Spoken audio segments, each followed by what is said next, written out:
సార్వత్రిక ఎన్నికల్లో ఓటరు చైతన్యం వెల్లివిరిసింది. భారీ సంఖ్యలో ఓటర్లు పోలింగ్ బూతులకు తరలివచ్చి తమ ఓటు హక్కును వినియోగించుకున్నారు.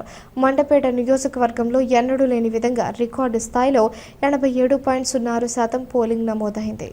మండపేట చరిత్రలో ఇప్పటి వరకు ఇదే అత్యధికం. ఒకప్పుడు పోలింగ్ అయిపోవస్తూ ఉండగా ఓటర్లు సక్రమంగా రాకపోవడంతో ఇంకా ఓట్లు వేయాల్సిన వారి జాబితా చూసుకుని రాజకీయ పార్టీల ఏజెంట్లు ఇంటింటికి వచ్చి ఓట్లు వేయాలని కోరేవారు. ఇప్పుడు ఆ పరిస్థితి లేదు. ఒకరు వెళ్లి ఓట్లు వేయమని కోరలేదు. ప్రజలే స్వచ్ఛందంగా ముందుకు వచ్చి ఓట్లు వేశారు.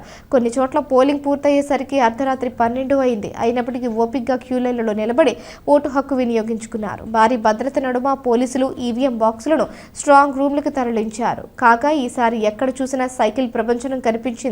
భారీగా పోలింగ్ నమోదైన నేపథ్యంలో మెజారిటీ కూడా భారీ స్థాయిలోనే వచ్చే పరిస్థితి కనిపిస్తోంది. 30 నుంచి 40 వేల మధ్య కూటమి అభ్యర్థి వేగుళ్ల జోగేశ్వరరావు గెలిచే పరిస్థితి కనిపిస్తోంది. ఎమ్మెల్యే వేగుళ్ల తన రికార్డును తానే తిరగ రాసుకునే అవకాశం ఉందని పలువురు భావిస్తున్నారు. మరొక వైపు రాష్ట్ర వ్యాప్తంగానూ ఇదే పరిస్థితి కనిపిస్తుందని, ఈసారి కూటమి ప్రభుత్వం అధికారం చేపట్టడం ఖాయమని పలువురు పేర్కొంటున్నారు. మొన్నటి వరకు బెట్టింగ్లకు సిద్ధమైన వైసీపీ శ్రేణులు ఇప్పుడు పూర్తిగా వెనకడుగు వేస్తున్నట్లు తెలుస్తోంది.